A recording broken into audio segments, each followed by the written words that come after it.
네, 전국해법을 모색한다. 오늘은 이영작 전 한양대 석좌 교수와 함께하겠습니다. 어서 오십시오. 이 야당의 그 내홍, 네. 그동안 며칠 동안 주요 뉴스였는데요. 이제 여당의 내용 소식이 들어오고 있습니다. 네. 예.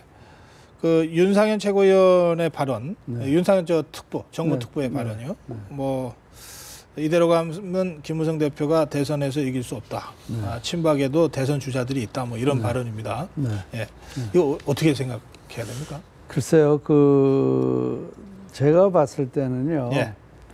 우선은 박근혜 대통령이 오픈 프라이머리가 불편하고, 네. 그 이유는 예를 들어서 지난번 그 유승민 사태 때요. 네. 당에서 40명이 발언을 했는데 네. 불과 6명이 대통령 편이었다라고 그 당시 언론 보도가 있었거든요. 네. 네. 그러니까 지금 이 박근혜 대통령이 그런 걸 보면서 상당히 그 위기 의식을 느꼈을 가능성이 있어요. 네. 그런가 하면은 이게 내 그 레임덕이 빨리 오겠구나, 권력 누수 현상이 빨리 오겠구나라는 그런 생각도 그게 들었을 오픈 거고. 프라이머리 도입하고 무슨 관계가 있습니까? 네. 그렇게 되면 어떻게 되나 하면은 자기가 박근혜 대통령의 자기 친위대를 만들고 싶은데 네. 그러기 위해서는 그분들이 국회에 진출을 해야 되거든요. 근데 그것이 여의치 않을 수가 있죠. 그러니까 오픈 프라이머리를 하면 그러니까 자기 마음대로 안 되는 거죠. 예. 그게 보장이 안 되는 거죠. 지난번에 대구 하실 때 4분 데리고 왔잖아요. 네. 그래서 그런 분들은 정말 대통령의 친위대가 될 수 있는 분이란 말이에요. 지금 아닌 말로 해서 대통령의 친위대라고 할 수 있는 사람이 그렇게 많지가 않아요. 국회 내에 박근혜 대통령의 말하자면 깊이가 별로 없어요. 그러면 네. 김무성 대표가 그동안 오픈 프라이머리를 계속 주장해 온 것은 네. 박근혜 대통령한테 총선에 개입하지 마시오. 뭐 무슨 이 친위 세력 내려보내려고 생각하지 마시오. 이런 메시지를 던진 겁니까? 그건 아닐 겁니다. 그건 또 아닙니까? 그건 아니고 네. 나는 김무성 대표가 그 문제에서는 상당히 순수했다라고 생각합니다. 그 의미는 뭔가 하면 그분은 한 번은 네. 친이계에서 당하고 네. 그 다음엔 친박한테 당하고 두 번을 당하면서 이건 아니다. 이런 정치인 더 있으면 안 된다라는 아마 생각을 했을 거예요. 네. 자기 자신이 희생자이기 때문에. 네, 그런데 그래요. 그것을 친박계에서는 어떻게 봤느냐. 그러니까 친박계에서는 이거는 지금 말씀하신 대로 낙하산 보내지 말아라. 이렇게 받았을 수도 있겠죠. 네, 그러니까 지금 박근혜 대통령으로서도 예. 지금 차기 국회에도 박근혜 대통령의 친위대가 필요한 겁니다. 네. 그런데요, 정치라고 하는 게 동기만 갖고서 이루어지면 참 좋겠는데, 네. 동기가 다 선하지 않겠습니까? 그렇죠. 네. 문제는 결과를 가지고 정치가 이제 이 네. 상황을 판단할 수밖에 없는데, 네. 김무성 대표의 오픈 프라이머리 주장이 선의에서 출발됐다, 또는 네. 자신의 아픈 그 상처로부터 출발됐다 하더라도, 네. 지금 이 친박계가 지금 분석하신 대로, 네. 이것은 대통령의 이 영향력을 차단하기 위한 것이다. 친박계의 이 정치적 진출을 차단하기 위한 것이다라고 받아들여 버리면 네. 이미 그게 결과가 돼버렸단 말이에요. 그렇다면은 투쟁은 불가피한 거 아닌가요? 그러니까 그것을 어떻게 투쟁화하지 않고 네. 극복해 나갈 수 있느냐가 이 김무성 대표의 숙제겠죠. 숙제다. 네, 근데 제일 지금 힘든 부분은 문재인, 그러니까 새정치민주연합에서 네. 그거를 반대로 하고 있기 때문에 오픈 프라이머리를 안 받겠다는 거죠. 네, 안 받겠다고 그러니까 혁신안의 내용은 사실상 네, 사실상 안 받고 거기는 완전히 언론에 본 50%까지 물갈이하겠다는 거 아닙니까? 특히 이제 비노계는 다 밀어버리겠다는 그런 걸로 보이니까요. 그러기 위해서는 오픈 프라이머리는 절대 있을 수가 없는 거죠. 네. 네, 그러니까 어떤 점에서 보면은 친박계와 문재인 친노계가 이렇게 김무성 대표를 협공하는 형국이 돼버렸습니까? 그렇게 돼버리는 적어도 이 문제를 가지고서는 또 다르게 생각하면요. 예. 김무성 대표가 사실은 오픈 프라이머리 가지고 친박한테 공격을 당하면서 좀 곤란해질 수도 있는데 그거를 그 친노가 살려주는 거 아닌가? 네, 어떤 그 빠져나올 수 있는 명분도 만들어주는 것이 아닌가? 그렇죠. 예. 네, 그러니까 오늘 뭐 서청원 전 대표도 그렇게 말씀하셨거든요. 야당이 반대하면 안 되는 건데 어떻게 플랜 B를 내놔야 되는 거 아니냐? 지금 그런 거 아닙니까? 네, 그래서 이게 어떻게 결말이 될지는 모르겠는데 그 점에서는요. 예, 이 서청원 최고위원 말씀을 하셨는데 그 서청원 최고위원의 발언 중에 보면 김무성 대표 스스로 정치 생명을 걸겠다고 해오지 않았느냐. 그러니까 정치 생명까지 포함해서 대안을 얘기하라 이렇게 돼 있다고요. 사실 뭐 누가 걸라고 그래서 건 게 아니라 김무성 대표 스스로 지금 이 오픈 프라이머리에 정치 생명을 걸어버렸잖아요. 이건 어떻게 풀어야 됩니까? 그걸 어떻게 풀어요? 글쎄요, 그거는 나도 그 사실은 묘안이 잘 보이질 않는데요. 그거는 뭐, 그렇지만 그것도 또 방법이 없는 건 아니겠죠.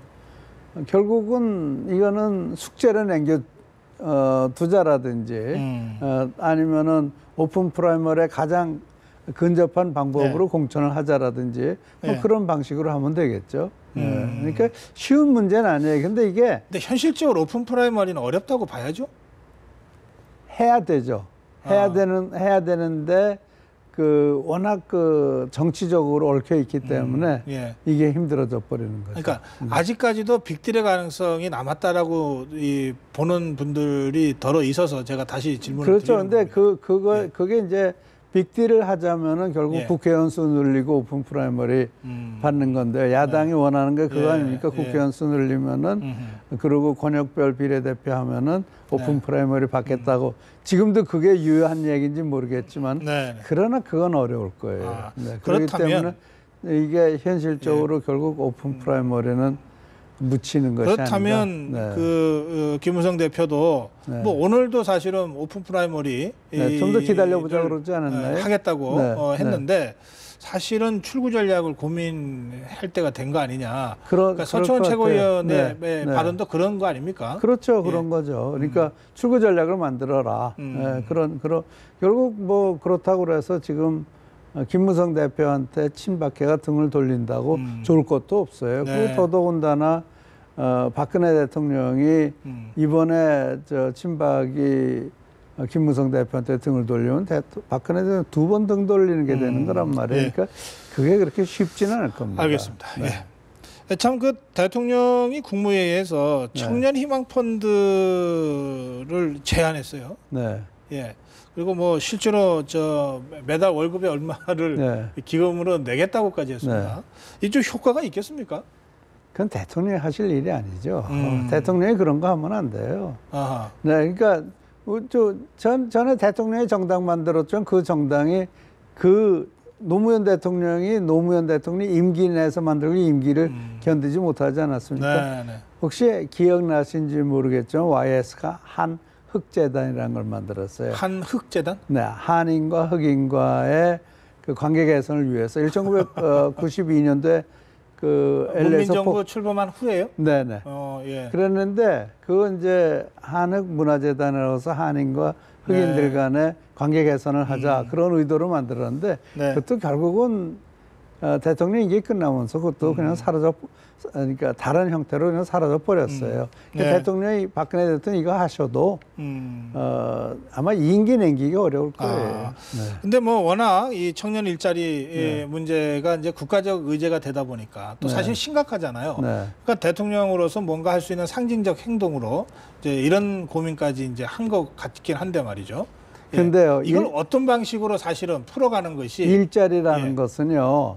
만드는 것이 아니고 시장의 디맨드에 의해서 만들어지는 거예요. 그러면은 대통령이 하실 수 있는 일은 그런 그 시장의 환경을 만들어주고 시장이 디맨드할 때 그 일자리를 만들 수 있도록 해줘야 되는데 지금 모든 여건이 규제 때문에 되지가 않거든요.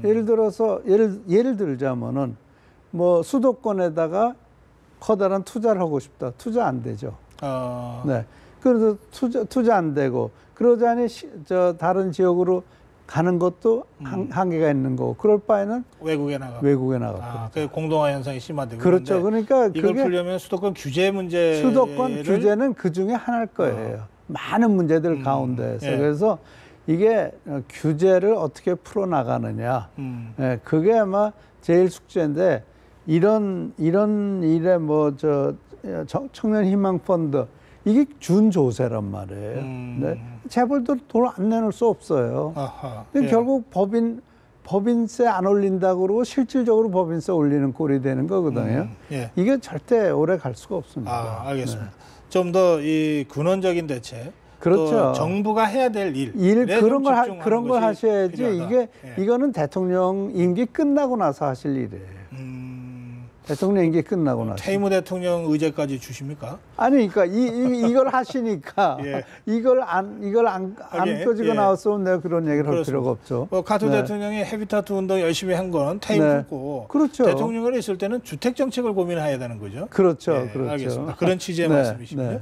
자, 야당 얘기도 좀 해보시죠. 그 혁신안 통과가 됐습니다. 그리고 이제 재신임 문제 문재인 대표는 강행하겠다 그러고 오늘 중진 의원들은 재신임 간주하고 없었던 걸로 하자 이렇게 문재인 대표한테 제안을 했습니다. 네. 중진 의원이 누군가요? 중진 의원 15명인데요. 네. 그분들이 다 친노 계통인가요? 아니면 친노 비노 합친 건가요? 친노만 있는 것은 아닌 것 같습니다. 여기 보면 문희상, 이석현, 박병석, 강창희, 김춘진, 노영민, 양승조, 오영식 이렇게 쭉 연결되는데요. 그러니까 뭐 대체로 친노지만 친노가 아닌 중진 의원들도 같이 있는 것 같습니다. 그렇다고 뭐 완전히 비노라고 할 수는 없는. 그 비노는 아닙니다. 그러니까 이게 당의 내분을 이제 이 정도에서 끝내자는 건데요. 글쎄 그게 지금 결국은 그걸 하나 안 하나. 이 혁신안 자체가 오늘 언론 보도 같은 거 보면은 이 호남이나 이런 데서 아무튼 당의 50% 정도를 물갈이 하겠다는 거 아니에요? 네. 그러니까 그러면은 물갈이의 대상이 누구냐? 그럼 비노가 절대적일 거예요. 그러니까 이게 무슨 이 재신임안을 하느냐 안 하느냐와 관계없이 이분들로서는 상당히 어려운 입지에 처해져 있는 거고요. 그러나 그럼에도 불구하고 상당히 많은 사람들은 그 친노의 눈치를 보고 있겠죠. 뭐 비노라도 그러면 어떻게 됩니까? 뭐 다 죽어도 나만 안 죽으면 되게 정치인들 그렇게 계산하잖아요. 그런데 야 이건 아무래도 이번에는 나도 포함될 것 같아. 이렇게 되는 순간 앉아서 죽느니 내가 차라리 뭐라도 해보지. 이러고 이제 탈당이 되는 거 아닙니까? 그렇죠. 그러면 지금 신당 뭐 곧 이제 창당 선언을 한다 그러는데 천정배 의원 쪽에서 이 분위기와 맞물리면 탈당자들이 좀 나올 수도 있겠습니까? 거기는 안 갈 거예요. 그쪽으로는 안 간다. 간다 하더라도 다른 형태로 갈 거예요. 어떤 형태? 그런가 하면 거기는 대권 주자가 없지 않습니까? 근데요, 어저께인가 혁신안 통과하기 전에 문병호 의원이 안철수 의원의 측근이죠. 근데 언론 보도에 보니까 신당이나 탈당은 시기상조다. 아직은 시기상조다. 이런 얘기를 한 걸로 보도가 됐거든요. 언론 보도가요. 그렇다는 걸 보면은 안철수 의원으로서는 시기를 보고 있는 것이 아니냐. 명분을 쌓고 시기를 보고 있는 거 아니냐. 이렇게 해석되는 부분이. 시기를 본다면 결국은 탈당해서 신당 만들 거다는 뜻입니까? 그렇겠죠.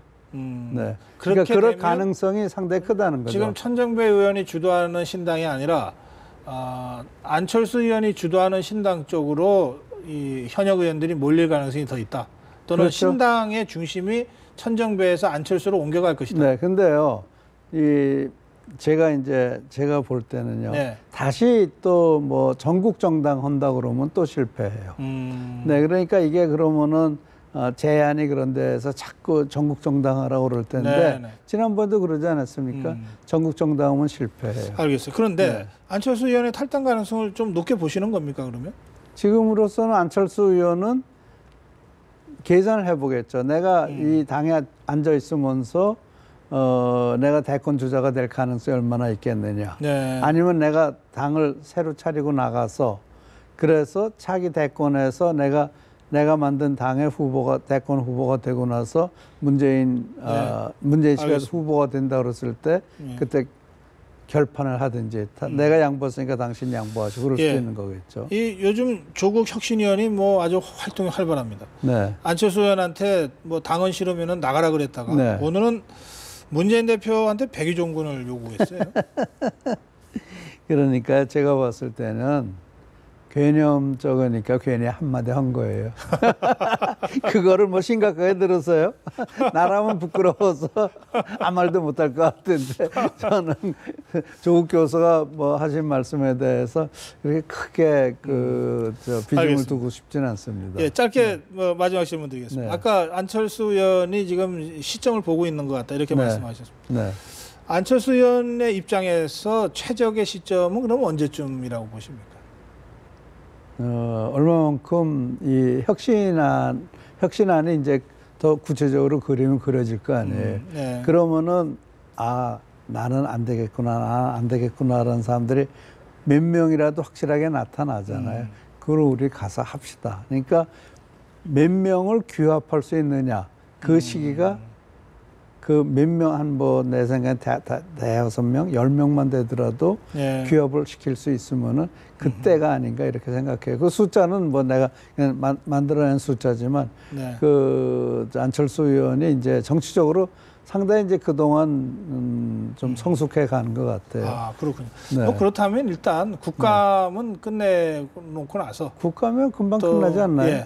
그리고 정기국회 중에 이게 결행될 가능성을 배제할 수 없네요. 그렇죠. 너무 오래 끌면 안 되죠. 그러니까요. 예, 알겠습니다. 오늘 여기까지 전국전망 듣겠습니다. 잘 들었습니다. 고맙습니다.